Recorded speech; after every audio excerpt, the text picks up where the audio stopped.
The instant you feel the urge to explain yourself, something ancient inside you has already surrendered. You know the feeling. A comment lands sideways. Not loud, not obvious, just sharp enough to cut. A look across the table, a sentence that questions your competence, a tone that implies guilt without proof. Your body reacts before your mind does. Heat in the chest. Jaw tightens. Heart accelerates. Your nervous system interprets the moment as danger, and immediately, your mind reaches for the same weapon it has used since childhood. Explanation. You want to clarify. You want to correct the narrative. You want to make sure they understand your intent. You want to be seen as reasonable, fair, misunderstood, but innocent. It feels rational. It feels mature. It feels right. And yet the moment you start explaining, the balance of power has already shifted against you. Not because you were wrong, but because you accepted the premise that you needed permission to exist as you are. This is the first illusion to shatter. Power is never decided by truth. It is decided by frame. Who is reacting? Who is still? Who is justifying? Who is watching? The one who explains is not clarifying reality. They are negotiating status. When you rush to defend yourself, you are unconsciously saying, "You have the authority to judge me." You place yourself on trial without being asked. You become the defendant in a courtroom that never existed. And the most brutal part is this: the court does not care about facts. It cares about posture. Desperation leaks through language faster than logic ever can. You can say all the right words and still lose authority because people do not feel arguments. They feel certainty.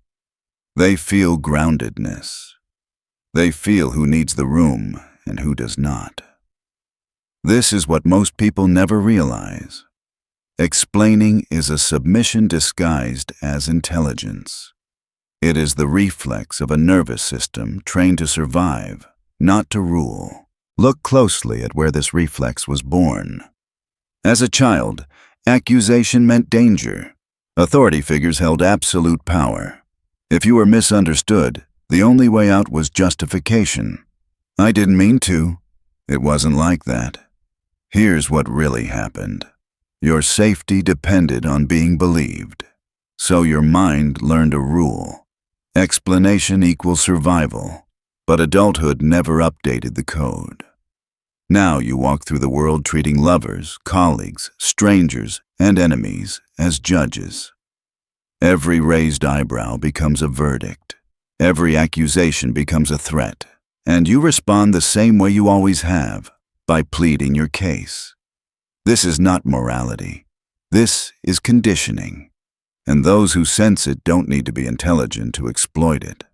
They only need to apply pressure and watch you fold into justification.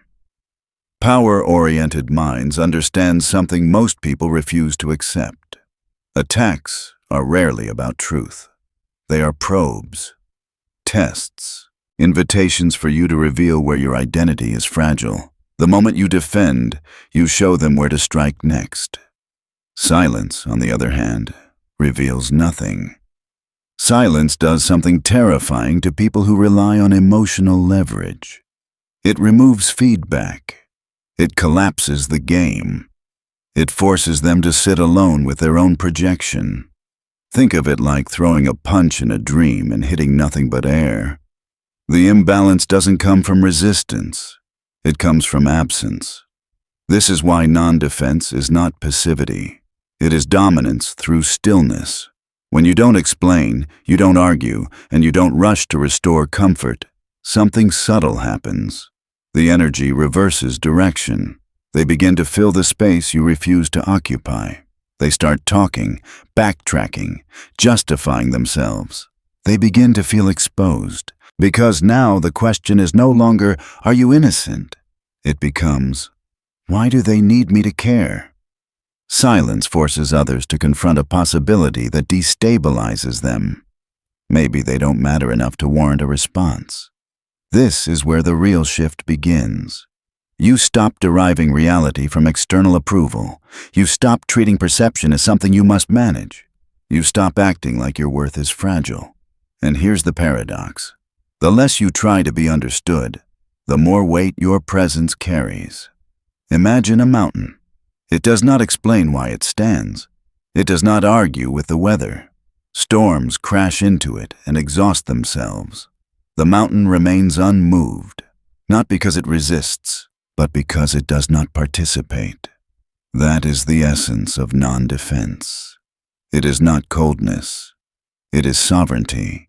You are not withdrawing because you are afraid. You are withdrawing because you no longer accept the premise that every sound requires an answer. You understand that reacting gives energy, and energy is the currency of power. Most people spend their lives leaking it. They argue with strangers. They justify themselves to people who benefit from misunderstanding them. They exhaust themselves proving things that never needed proof. And then they wonder why they feel drained, resentful, unseen. They are bleeding authority through their mouths. Non-defense seals the wound. It says, I do not rush. I do not scramble. I do not perform for validation. I exist without your agreement. And that is deeply unsettling to anyone who thrives on control, because the moment you stop defending, you stop being manageable. This is the threshold. The point where the old survival identity begins to dissolve. The part of you that needed to be understood starts to suffocate. And yes, it will hurt. That part has been fed for decades. But what replaces it is something far more dangerous. A calm that does not negotiate. A presence that does not explain. A silence that forces the world to adjust instead of you. This is where power quietly returns to its rightful place. Not in your words, but in your stillness. When you are ready, we go deeper. Once you stop defending yourself, something uncomfortable surfaces almost immediately. An inner pressure, a tightening, a voice that screams, say something, fix this, clarify before it gets worse. That voice is not intuition, it is addiction. You are addicted to managing perception. Most people don't realize how deep this addiction runs. They think they're being rational, fair, emotionally intelligent. But watch what happens the moment someone misunderstands them. Their calm evaporates. Their posture collapses inward. Their mind starts constructing explanations at machine speed. Why? Because being misunderstood feels like annihilation to an ego built on approval. This is where biology betrays you. The brain does not distinguish between social threat and physical threat. An accusation activates the same survival circuits as a predator. Cortisol rises. Blood shifts. Your system prepares to fight, flee, or appease. An explanation is appeasement. It's the fawn response dressed up as logic. The mistake most people make is trying to think their way out of this reflex. They tell themselves to be calmer, wiser, more detached. But you cannot outthink a nervous system you haven't trained. Non-defense is not a tactic you perform. It is a state you embody. And embodiment begins with one brutal realization. Most attacks are not meant to be resolved. They are meant to position you beneath someone else. When someone accuses you, interrupts you, or labels you, they are attempting to assign roles. Judge and defendant, adult and child, authority and subordinate. If you respond defensively, you accept the casting. The power move is to refuse the role entirely. This is why silence works so well. Not silence as avoidance. Silence as refusal to enter the script. Picture a chessboard where one player keeps trying to start the game, and the other never sits down. Pieces can't move if there's no opponent across the table. Silence creates a vacuum, and vacuums terrify people who rely on emotional reactions. The human mind is wired to complete patterns. When you don't respond as expected, their brain scrambles to regain equilibrium. They fill the gap. They over-explain. They soften. They escalate and expose themselves. You don't need to do anything. The imbalance does the work for you. This is what makes non-defense feel almost unethical to people who are used to fairness and mutuality. It feels like cheating, like withholding, like manipulation. In reality, it's neutrality. You are simply not volunteering your energy to stabilize someone else's emotional state. Here's where it gets sharper. Silence alone is not always enough. Some situations require words, but the rule never changes. You do not speak against the attack. You speak around it. Never push back. Pull. This is conversational Aikido. Instead of meeting force with resistance, you redirect it until the attacker loses footing. If someone calls you selfish, defending yourself validates the frame. You are now arguing within their definition. But if you look at them calmly and say nothing, or simply acknowledge without emotion, the label collapses under its own weight. Even more destabilizing is agreement without shame, not agreement as submission, agreement as indifference. You're right. Pause. No elaboration. No apology. No explanation. What happens next is fascinating. The attacker expects friction. When there is none, momentum disappears. They don't know where to push anymore. It's like throwing a punch and stepping forward instead of back. The other person stumbles past you, swinging at air. This works because shame requires participation. Insults only land when you pick them up. When you refuse the emotional payload, the words become hollow. But here's the critical distinction most people miss. You agree with facts, never with identity. If there's truth in what they're saying, you take ownership of the action without absorbing the character assassination. Yes, that was my mistake. Full stop. Notice what you didn't say. You didn't argue against being incompetent. You didn't try to repair your image. You handled the objective reality and left the emotional poison on the floor where it belongs. This signals terrifying levels of internal security. Insecure people fight tooth and nail to protect their self-image. Secure people let reality pass through them without distortion. Think of a mirror versus a sponge. The sponge absorbs everything and becomes saturated. The mirror reflects and remains untouched. Non-defense turns you into a mirror, and mirrors are unsettling because people see themselves clearly in them. Now we arrive at the deepest layer, unreadability. Every time you defend yourself, you reveal your values. You reveal what matters. You reveal where the wound is. You reveal what you're afraid of being seen as. I'm not stupid. I'm not a bad person. I'm not lazy. Each sentence is a flare fired into the sky, showing exactly where to aim next. Silence reveals nothing. This is why the most powerful presence in any room is the one that cannot be read. Not because they are hiding, but because they are not leaking. When people can't read you, they can't predict you. When they can't predict you, they hesitate. And hesitation is the crack where power enters. Most people try to control others by being louder, clearer, more convincing.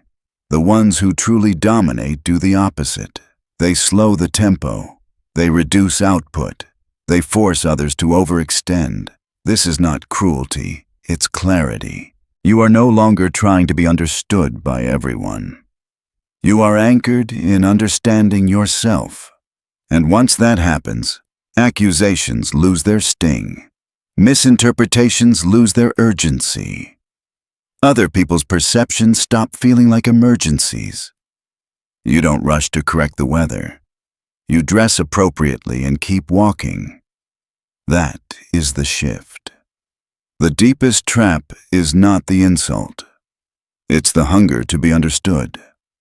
This hunger masquerades as virtue. You tell yourself you're being honest, open, emotionally evolved. You believe that if people truly saw you, conflict would dissolve. But that belief is not wisdom. It is dependency with better vocabulary. The need to be understood is the final leash. As long as you crave understanding, you are negotiable. As long as you explain, you are reachable. As long as you need others to validate your internal reality, your center of gravity lives outside your body. Power cannot exist there. Think about it carefully. Who benefits most from you being understood? Not you. The observer. Understanding gives others access. It gives them context, leverage, emotional entry points.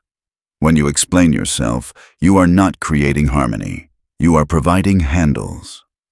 This is why the strongest figures in history were rarely understood in their time. They were misinterpreted, criticized, labeled, even hated. And they did not rush to clean up the narrative. They let time do the explaining. The compulsion to be understood comes from a child's strategy. If they know my intentions, they won't hurt me. But adults don't operate on intentions.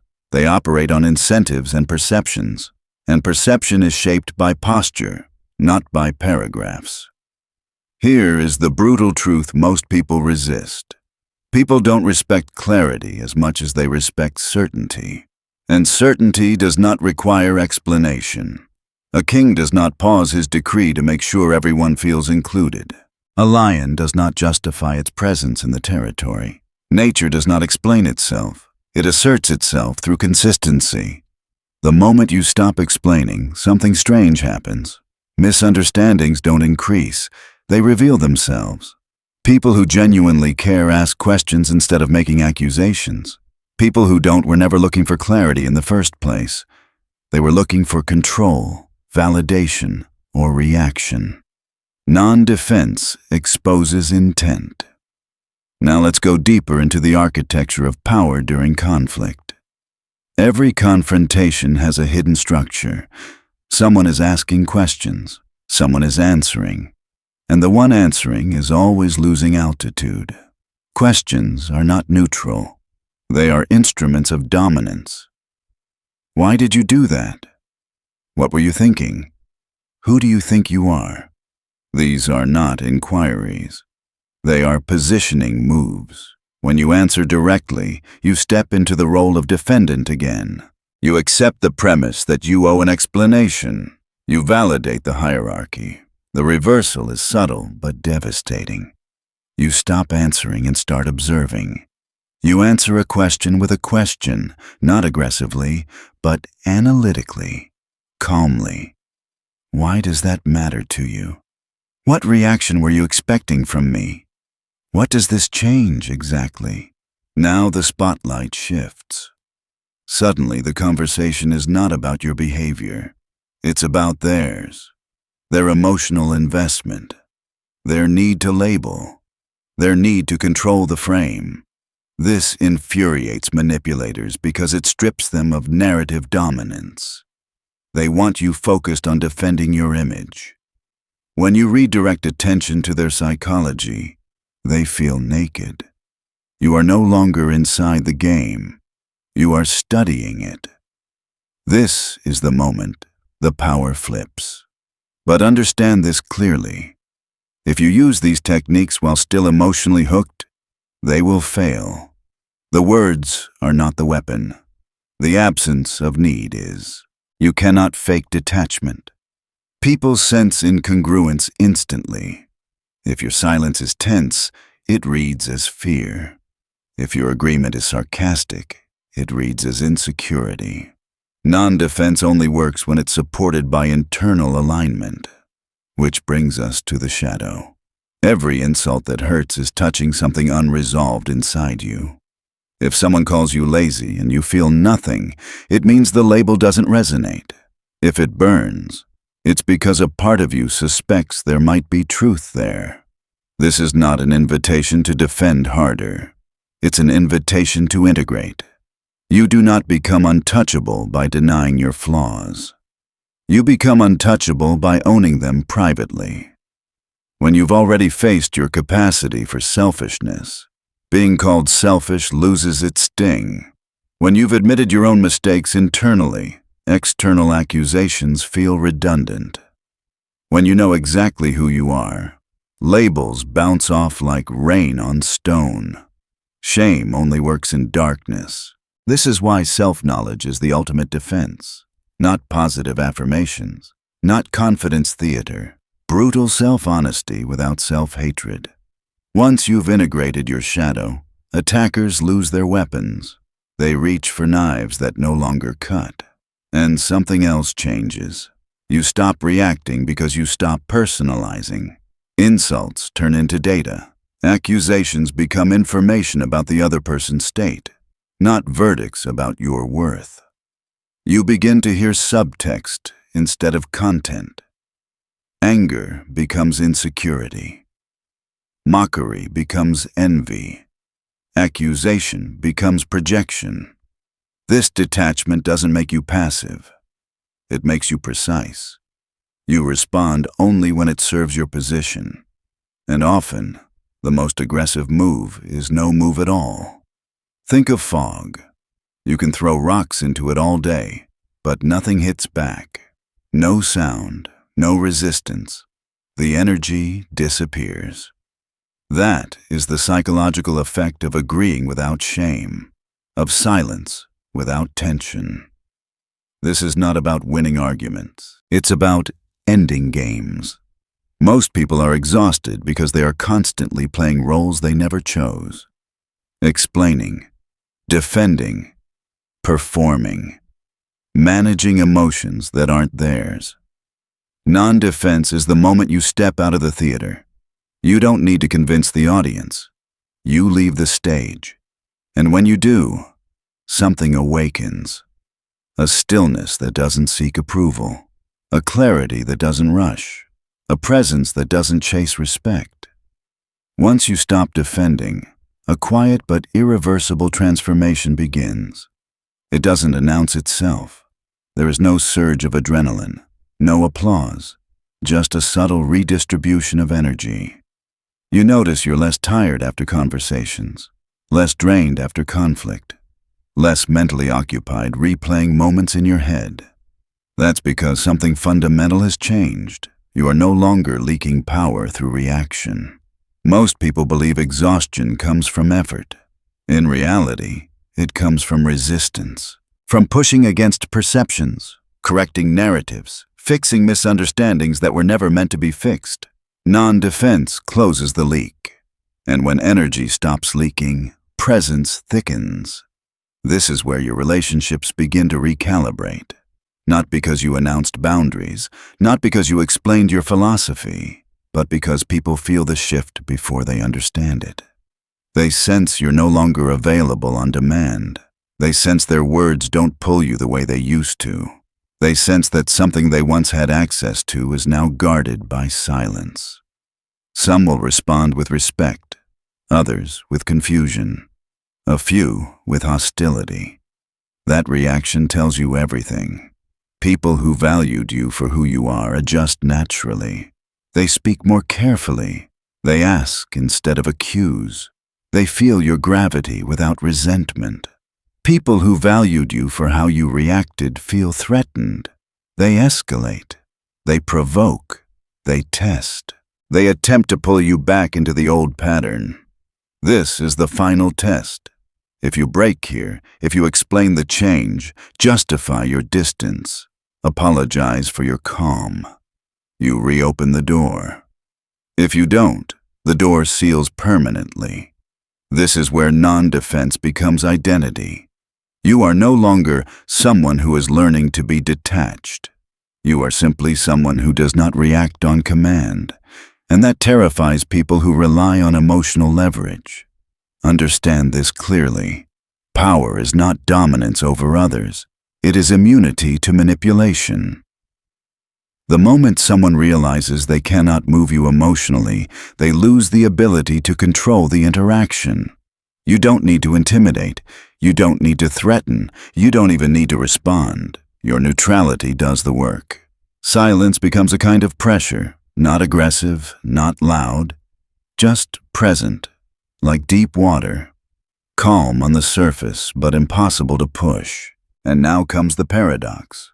The less you seek respect, the more it accumulates. Why? Because respect is a response to self-containment.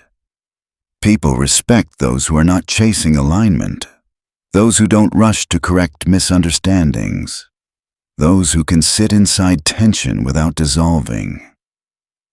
This is why the most commanding individuals often speak the least. Their words are scarce, and scarcity creates value. But there is a warning here. Non-defense is not emotional shutdown. It is not repression. It is not bitterness dressed up as stoicism. Those are weaknesses pretending to be strength. True non-defense is spacious. There is no clenched jaw, no suppressed anger, no internal monologue screaming to be heard. There is simply nothing to prove. This is what happens when your identity stops depending on external agreement. You don't need to be seen as good, smart, fair, or misunderstood. You know who you are, and that knowledge is internal, quiet, unshakable. Insults no longer feel like attacks. They feel like weather.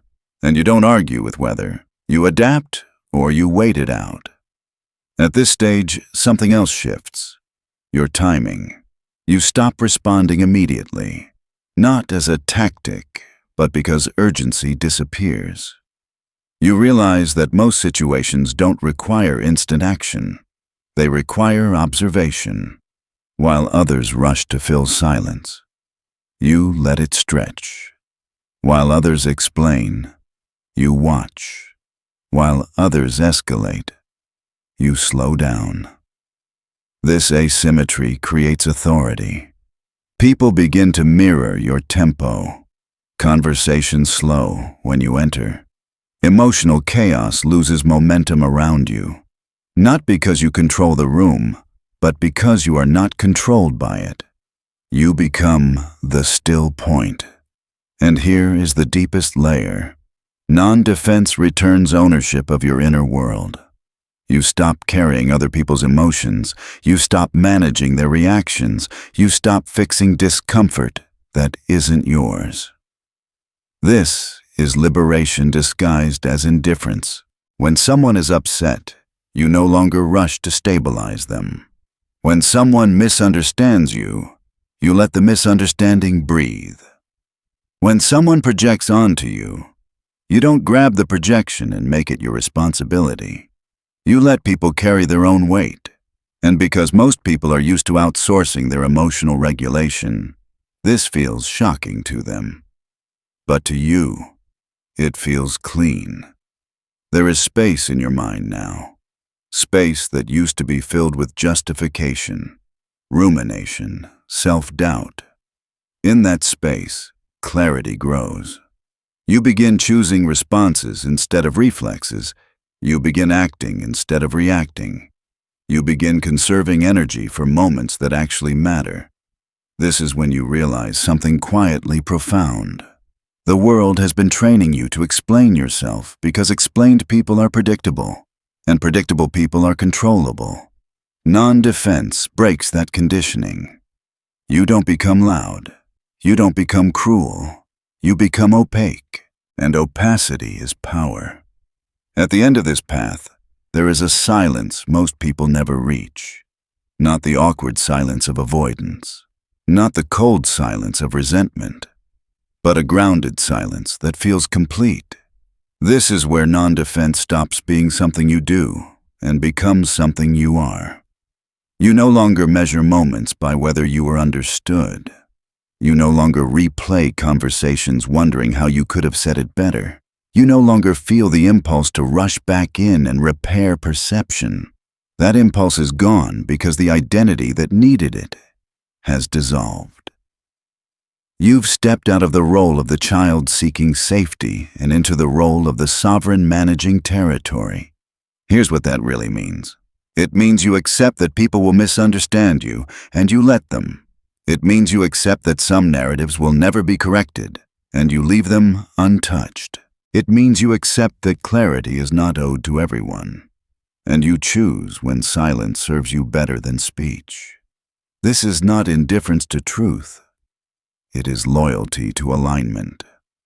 Once you internalize this, something irreversible happens. Your emotional center moves inward. Your sense of self stops orbiting external reaction. Approval, disapproval, praise, accusation, all of it becomes background noise. And in that quiet, something awakens. A certainty that does not argue. A confidence that does not announce itself. A power that does not chase recognition. You realize that most conflicts were never about resolution. They were about control. And the moment you stopped defending, you stopped feeding them. This is why manipulators hate silence. Not because it's rude, but because it starves them. No reaction means no leverage. No explanation means no entry point. No defense means no frame to dominate. They can shout, label, accuse, dramatize. But without your participation, it all collapses inward, like a fire without oxygen. And you remain untouched. Now comes the final integration. Living this stance without becoming isolated. Non-defense does not mean you disappear from life. It means you become selective. You speak where there is mutual respect. You explain where there is earned trust. You engage where there is substance. Everyone else gets distance, not as punishment, as filtration. You stop scattering your energy across every demand. You stop responding to noise as if it were signal. You stop confusing accessibility with virtue. Your time becomes deliberate. Your words become precise. Your presence becomes felt. And people notice. Not immediately, but eventually. They notice you don't rush. They notice you don't flinch. They notice you don't scramble to be liked. Some are drawn closer. Others fall away. That's not loss. That's alignment. Here is the final truth Machiavellian thinking points to, stripped of myth and dramatics. The most dangerous person in any room is the one who cannot be emotionally displaced. Not the loudest, not the smartest, not the most aggressive. The one who stays centered while others spiral. That person controls the tempo, and tempo controls outcome. You now understand why silence has always terrified crowds. Why leaders choose words sparingly. Why those with real authority rarely explain themselves to those beneath them. They are not hiding. They are conserving. And conservation is mastery. This path is not comfortable at first. You will feel guilt. You will feel the itch to explain. You will feel the phantom limb of an old self reaching for validation. Let it reach. Let it find nothing. That discomfort is the final shedding. On the other side of it is a calm that cannot be provoked, a clarity that cannot be hijacked, a presence that does not ask permission to exist. You don't argue anymore. You don't correct every lie. You don't rush to defend your name. You let reality sort itself out, because you finally understand something most never do. Your power was never in being right. It was in being unmovable. From here on, you move differently. You listen more than you speak. You observe more than you react. You choose silence not because you're weak, but because you're done leaking strength. And when you do speak, it lands. Not because it's louder, but because it comes from a place no one else can reach. This is the end of defense. and the beginning of sovereignty. You are no longer here to be understood. You are here to be grounded. And that quietly, unmistakably, changes everything.